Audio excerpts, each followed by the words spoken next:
Bismillah tawassalna billah la la la la la la la la la, itu kan artinya tidak.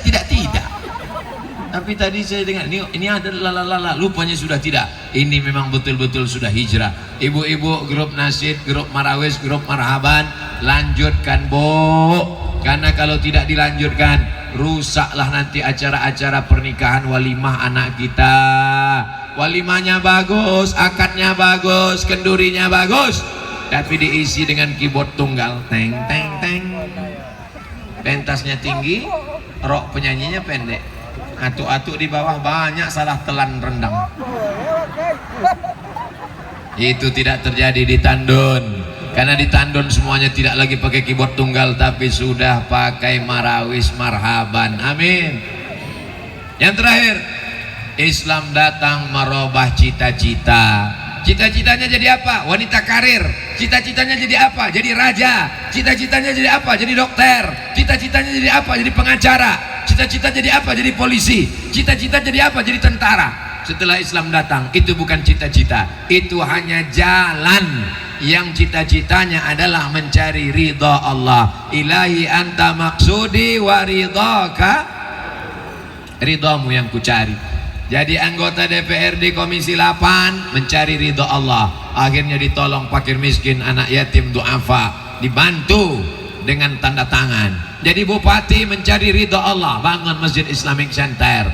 Jadi polisi mencari ridha Allah, tangkap pecandu narkoba, tegakkan hukum. Menjadi tentara mencari ridha Allah, kawal negara kesatuan Republik Indonesia dari penjajah, mencari ridha Allah. Jadi kades mencari ridha Allah, kumpulkan RT RW, jangan ada orang jualan khamar, jangan ada orang buat permusuhan, jangan ada orang judi laga ayam, jangan ada orang judi macam-macam. Mencari ridha Allah, kita tidak akan kelahi, kita tidak akan bertengkar. Kenapa? Karena tujuannya satu, li'ila'i kalimatillah la ilaha illallah Muhammadur Rasulullah. Nanti kalau ada yang bertanya, siapa yang tausiah tadi? Ustadz Abdul Somad. Jam berapa dia mulai tausiah? Jam 3. Sampai berapa? Sampai jam 4. Sesuai dengan tertulis di botol 600 ml. Apalagi yang dijelaskannya? Menjawab beberapa pertanyaan mengenai zihar. Apa hukuman menurut agama Islam orang yang menzihar? Allazina yuzahiruna minkum min nisaihim. Orang jahiliyah dulu, kalau dia tak suka sama bininya, maka dibilangnya pundak bininya macam pundak emaknya. Ku tengok pundak engkau macam pundak emakku. Itu cara dia menzihar, menceraikan istrinya, menyamakan istri dengan emak. Emak tak boleh dihubungi kelamin, haram. Emak tidak boleh dibuat perbandingan dengan istri. Tapi kalau sekedar masakan kau ini enak betul lah macam masakan emakku, itu bukan benci, itu sayang. Hati-hati, maka orang mesti belajar fikih. Dulu kalau di Islamic Center Pangarayan, setiap malam Rabu maka ada 3 pengajian. Pengajian fikih dengan Ustadz Mawardi Muhammad Saleh, pengajian akidah dengan Ustadz Dr. Nixon Hussein, pengajian akhlak dengan Dr. Mustafa Umar, tablik akbar hadis dengan Ustadz Abdul Somad, ditambah lagi bonus dengan Profesor Alaidin Koto dan Ustadz Saidul Amin. Dulu begitu. 3 ini tak boleh ditinggalkan. Ada kajian akhlak, ada kajian fikih, ada kajian akidah. Adapun masalah zihar, masalah tolak, masalah li'an, masalah rujuk, itu kajiannya masalah fikih nikah. Adapun kajian masalah membersihkan hati dari hasad, dengki, busuk hati, itu kajiannya akhlak. Adapun masalah tentang masalah bedukun, masalah syirik, masalah menduakan Allah, masalah jimat, itu kajiannya adalah akidah. 3 kajian tak boleh dipisahkan. Yang paling tinggi adalah akidah, yang kedua fikih, yang ketiga akhlak. Apa itu akidah?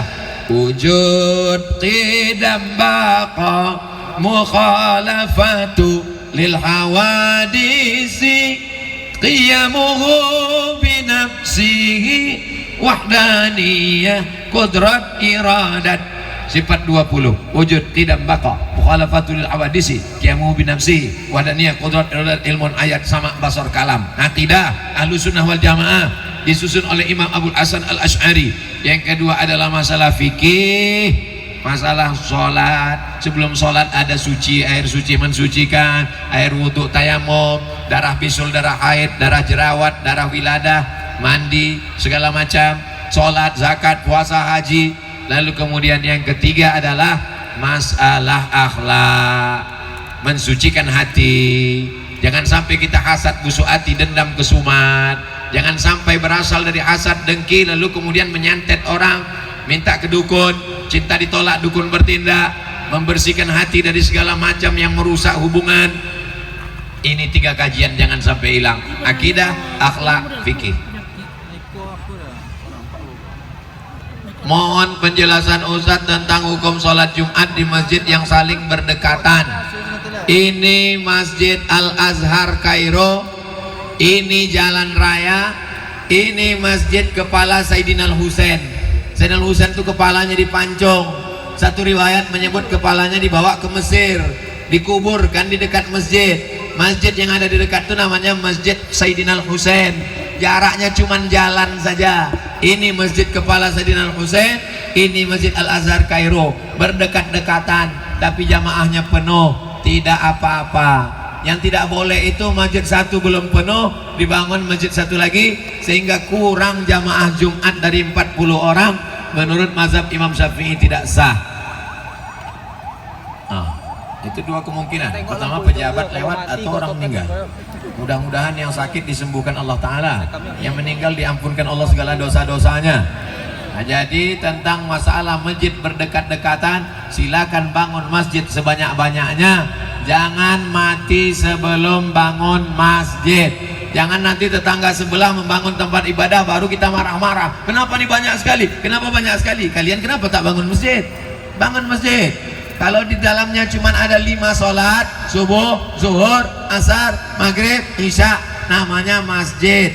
Tapi kalau ada 6, subuh, zuhur, asar, maghrib, isya, sholat Jumat, namanya masjid jami. Dalam fikih cuma 2, masjid dan masjid jami.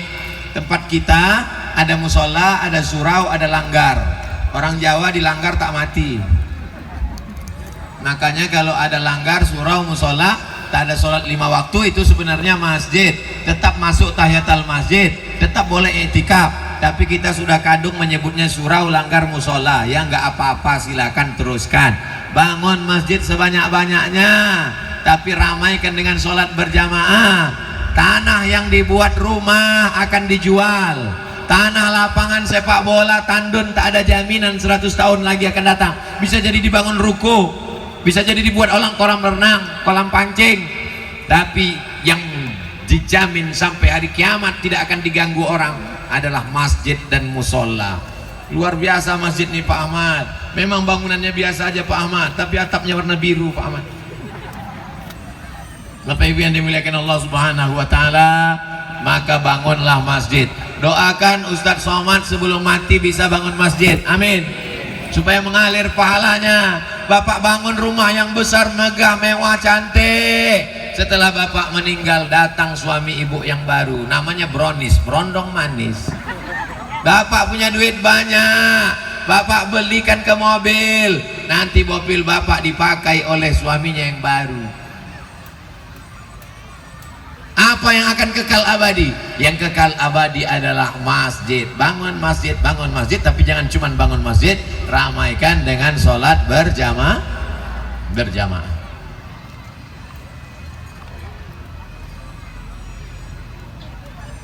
Anak saya insya Allah dari Tandun 9 orang akan ke Al-Azhar Kairo, Mesir. Allahu Akbar. Mohon doanya Pak Ustadz supaya perjalanan kami dipermudahkan Allah dan membawa ilmu yang berkah. Pesan saya kepada anak-anak Tandun yang akan ke Mesir, camkan baik-baik.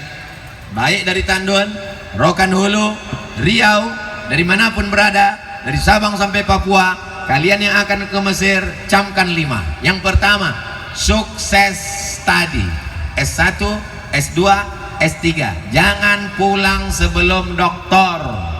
Nanti kalau sudah pulang payah kuliah, biaya mahal, sidang terbuka 20 juta, tertutup 20, buka tutup 50. Selesaikan S1, S2, S3 baru balik. Dulu Pak Ahmad buat peraturan, tidak boleh ceramah di Masjid Islamic Center Pasir Pangarayan kecuali doktor dulu. Apalagi nanti zaman kalian pulang, Dr. Mawardi Muhammad Saleh, Dr. Saidul Amin, Dr. Mustafa Umar, Dr. Alaidin Koto, Dr. Niksan Husin. Satu-satunya yang boleh ceramah tak Dr. Abdul Somad. Saya memang dapat spesial dari Pak Ahmad. Abdul Somad LCMA, lagi cemas mencari anak gadis dulu sebelum berbini. Jadi yang pertama, kalian mesti sukses tadi, jangan balik sebelum doktor. Yang kedua, jangan sekedar sukses kuliah saja, tapi membaca kitab dengan para ulama. Namanya talaki. Dengar elok-elok, talaki, bukan belaki. Talaki. Baca Sahih Bukhari, Sahih Muslim, Sunan Abi Daud, Sunan Nasai, Sunan Tirmidzi, Sunan Ibni Majah, Muwatta Malik. Baca kitab Matan Takrib, baca Fathul Qarib, baca I'anatul Talibin, baca Mahalli, baca kitab tasawuf, Ihya Ulumuddin, Qutul Qulub. Datang kepada para ulama, baca qiraat Hafs an Asim, baca qiraat Warsh, baca qiraat Kumbul, hafalkan Quran, baca qiraat Ibnu Katsir. Talaki. Karena kalau hanya sekedar S1, S2, S3 tak ada ilmunya. Tapi kalau talaki banyak ilmunya, seimbang antara isi. Jangan sampai masyarakat Riau pulang menunggu bom atom yang meledak. Ini ada anak tandun balik dari Mesir, kami mengharapkan sesuatu yang wah luar biasa. Tiba-tiba pulang biasa-biasa saja, mereka akan kecewa. Pertama, sukses tadi. Yang kedua, sukses talaki, hatam kitab-kitab kuning. Yang ketiga, sukses organisasi. Ikuti Persatuan Mahasiswa Riau di sana, namanya KSMR, Kelompok Studi Mahasiswa Riau. Ikuti organisasi Indonesia di sana, namanya PPMI, Persatuan Pelajar Mahasiswa Indonesia. Ikuti organisasi sosial kemasyarakatan di sana, ada namanya Nahdlatul Ulama, PCNU, ada namanya Muhammadiyah, ada namanya Al-Wasliyah, ada namanya Himma, Himpunan Mahasiswa Al-Wasliyah, ada namanya PERTI, Persatuan Tarbiyah Islamiyah. Maka ikuti ormas-ormas supaya terbiasa menggodok, bermusyawarah, ADART. Mana tahu nanti pulang ceramah, jamaah banyak, bisa jadi bupati, gubernur, wali kota, tidak mustahil. Maka kita sudah terbiasa berorganisasi. Yang keempat, sukses metodologi. Pelajari bagaimana menghafal Quran cepat, bagaimana belajar bahasa Arab cepat. Karena orang ingin mencari metode-metode. Metode baca kitab kuning cepat, metode bahasa Arab cepat, metode tahsin Quran cepat, metode tahfiz Quran cepat. Orang sekarang mau cepat. Zaman sekarang bukan cuma belajar cepat, hamil pun cepat. Zaman dulu 9 bulan 10 hari, sekarang lahir, nikah Januari, April lahir. Saking kan semuanya udah mau cepat. Semuanya mau instan. Zaman dulu kita masak rendang, bumbunya, ambil kelapanya, digonseng, dimasak, 1 hari baru selesai. Zaman sekarang ambil ayam, pukul-pukul jadi, apa namanya, ayam penyet. Jadi orang mau cepat, metode cepat. Yang terakhir, yang kelima, sukses komunikasi. Orang tak tahu apa yang ada di kepala kita. Latihan menulis buku, latihan ceramah. Saya selama di Mesir tak ada ceramah, di Maroko tak ada ceramah, karena tak ada sesama mahasiswa Indonesia saja, tak ada orang Indonesia. Di Maroko orang Indonesia mahasiswanya 30, dikumpul semua orang Indonesia di KBRI, Kedutaan Besar Republik Indonesia, cuma 70 orang. Tidak mungkin tablik akbar. Tapi sekarang bisa latihan, punya channel YouTube. Jadi adik-adik yang akan berangkat nanti sampai di Mesir, kalian punya channel YouTube, isinya buat vlog, video pendek. Ceritakan ke kami di Tandun, bisa kami tonton nanti. Buat video pendek tentang Al-Azhar, buat video pendek tentang Masjid Husain, buat video pendek tentang Masjid Sayyidah Zainab, buat video pendek tentang Masjid Sayyidah Nafisah, buat video pendek tentang Sungai Nil, buat video pendek tentang makam Syekh Muhammad Mutawalli Sya'rawi. Jadi banyak sekali nanti video yang bisa kalian buat. Buat channelnya apa? Anak Muda Tandun di Kairo. Jangan lupa subscribe, like, share, and comment. Nanti kalau sudah jadi video-videonya, kirim ke Ustaz Somad, nanti akan saya iklankan, saya posting di Instagram supaya kalian punya latihan. Ada yang ngomong tak pandai, grogi, menulis. Yang tak bisa bercakap, menulis. Menulis juga komunikasi. Ada orang tak pandai ceramah tapi bukunya banyak, menulis. Yang tak bisa menulis, bercakap. Ada orang bisa dua-dua, bukunya banyak, ceramahnya banyak, mantap. Ada yang tak bisa ceramah tapi menulis, mantap. Ada yang tak bisa menulis tapi bisa ceramah, mantap. Tak bisa menulis, tak bisa ceramah, mati aja. Untuk apa kau hidup? Buang-buang waktu, buang-buang masa. Untuk apa sekolah jauh-jauh ke Mesir kalau cuma bermanfaat untuk diri sendiri? Pulang ke Tandun, pulang ke Riau. Falaula nafara min kulli firqatin minhum. Jangan semuanya pergi perang. Ta'ifatun, mesti ada satu orang. Liyatafaqahu fiddin, belajar agama. Banyak orang takut menyekolahkan anak sekolah agama. Nanti kalau anak saya sekolah ke Mesir mau makan apa? Nanti balik dari Mesir kerja apa? Orang tua saya termasuk yang nekat mengirimkan anak ke Mesir. Saya berangkat ke Mesir tahun 1998, krisis moneter, $1 20.000. Yang lulus 100 orang, yang berangkat cuma 74 orang, yang lain tak sanggup berangkat. Takut orang memberangkatkan anaknya. Ibu saya, bismillah tawakkalna 'ala Allah, berangkatlah kau nak, ku carikan berangkat. Tak ada pikiran saya pulang nanti akan duduk dengan bapak anggota DPR RI Komisi 8. Tak pernah terlintas di pikiran saya akan duduk dengan Bupati Rokan Hulu, dengan Gubernur Riau, dengan orang-orang besar. Tak ada. Kita belajar saja karena Allah. Bismillahirrahmanirrahim. Allah, la haula wala quwata illa billah. Pernah Ustaz bercerita-cerita akan menjadi dosen, akan mengajar di Brunei Darussalam. Cita-cita saya dulu cuma satu saja. Aku ingin membahagiakan amak. Bahagiakan orang tuamu, senangkan dia, jangan susahkan dia, jangan sikit-sikit telepon dia. Mau cari tiket, minta ke dia. Sampai ke Mesir galau, nelpon dia. Belum apa-apa, menelpon dia. Mau menikah, mak. Punya anak, mak. Mau lulus, mak. Mau mati, mak. Cucu lahir, mak. Lama-lama mati mak kita tuh gara-gara kita. Bahagiakan orang tuamu, insya Allah Allah akan memuliakanmu. Kesan saya ke rumah Bapak Dr. Haji Ahmad MSI di tepi sungai Batang Lubuh, Pasir Pengarayan. Masuk saya ke rumah tinggi, lukisan emaknya besar sekali. Itulah kesan saya pertama kali. Oh, rupanya orang ini diangkat Allah karena dia memuliakan ibunya. Dibuatnya lukisan besar. Kami buat haul Hajah Siti Fatimah binti Syekh Ibrahim Al-Khalidi An-Naqsabandi. Syekh Ibrahim Al-Khalidi An-Naqsabandi, mursyid tarekat Naqsabandiyah Rokan Hulu, punya anak perempuan Hajah Siti Fatimah, punya anak laki-laki Bapak Dr. Haji Ahmad MSI. Muliakan orang tuamu, buat ibumu seperti raja-raja, maka rezekimu akan seperti rezeki raja-raja. Bukan hadis Nabi, dapat saya di grup WhatsApp. Jadi anak-anakku, adik-adikku yang akan ke Mesir, saya berangkat ke Mesir 98, sekarang 2022, jarak kita 24 tahun yang lalu. Sudah 24 tahun yang lalu rupanya saya berangkat ke Mesir. Hari begitu cepat berlalu. Saya ini masa lalu, yang masa depan adalah kalian. Kalian yang akan melanjutkan dakwah di hadapan Allah SWT. Bagaimana Riau, bagaimana Pasir Pengarayan, bagaimana Tandun di masa akan datang, tergantung anak-anak Tandun yang akan berangkat 9 orang. Wali 9, wali songo dari Tandun akan berangkat ke Kairo, pulang. Kalian bisa jadi Musa, kalian akan seperti Nabi Musa dari Mesir. Tapi jangan lupa, kalau kalian main-main, kalian jadi Fir'aun yang pulang dari Mesir. Mudah-mudahan anak-anak kita menjadi da'i, menjadi Musa-Musa yang luar biasa insyaallah. Amin ya rabbal alamin. Di akhir majelis yang mulia yang baik, mari kita sama berdoa kepada Allah. Mudah-mudahan Allah menyampaikan segala niat baik kita semua, bil khusus Bapak Dr. Haji Ahmad MSI, dijadikan Allah Tandun baldatun thayyibatun wa rabbun ghafur. Ala haziniyah wa kulli niyatin salihah. Al-Fatihah. A'udzubillahi minasyaitonirrajim. Bismillahirrahmanirrahim. Alhamdulillahi rabbil alamin. Ar-Rahmanirrahim. Maliki yaumiddin. Iyyaka na'budu wa iyyaka nasta'in.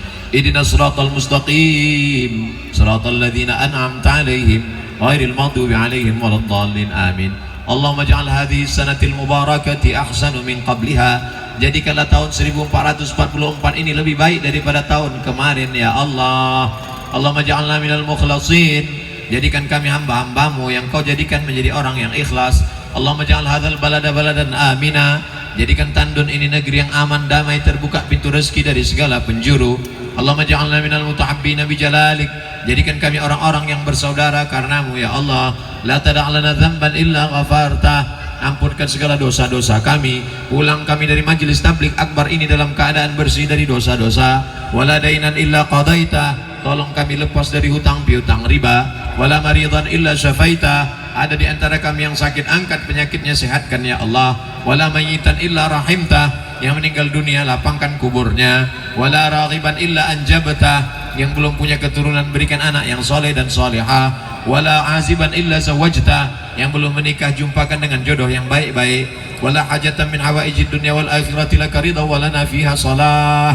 Segala hajat dunia, hajat baik bagi kami dan engkau ridha, maka tunaikan, tolong kami menunaikannya ya Allah. Rabbana ja'alna muqimas shalah wa min dzurriyyatina.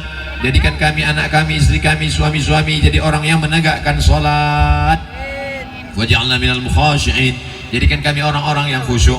Rabbana la tu'akhidna in nasina aw akhtana. Kalau kami lupa, kami silap, kami salah, jangan hukum kami ya Allah. Rabbana wa la tahmil alaina isran kama hamaltahu 'alal ladzina min qablina. Jangan bebankan kami seperti beban orang-orang sebelum kami. Wa la tuhammilna ma la taqata lana bih. Jangan bebankan di pundak kami yang tak sanggup memikulnya. Anta maulana fansurna 'alal qaumil kafirin. Engkau saja penolong kami, tolong kami menghadapi orang-orang yang ingkar, orang-orang yang kafir kepadamu ya Allah. Allahumma taqabbal minna salatana wa siyamana wa qiyamana wa ruku'ana wa sujudana wa taqasyu'ana wa ta'abudana. Terima salat kami, terima sedekah kami, terima tabligh akbar kami, terima segala amal soleh kami, sempurnakan segala kekurangan kami. Rabbana ighfir lana dzunubana wa liwalidayna warhamhuma kama rabbayana shaghira. Rabbana hab lana minas salihin. Rabbana atina fid dunya hasanah wa fil akhirati hasanah wa qina adzaban nar. Wa sallallahu ala sayyidina Muhammad wa ala alihi wa sahbihi wa sallam walhamdulillahi rabbil alamin. Terima kasih segala perhatian. Mohon maaf segala kesilapan dan kekhilafan. Menangkap puyuh di Bukit Selasih. Thank you dan terima kasih. Itu sekedar mengimbangi patun Pak Ahmad aja tadi. Terima kasih segala perhatian. Mohon maaf.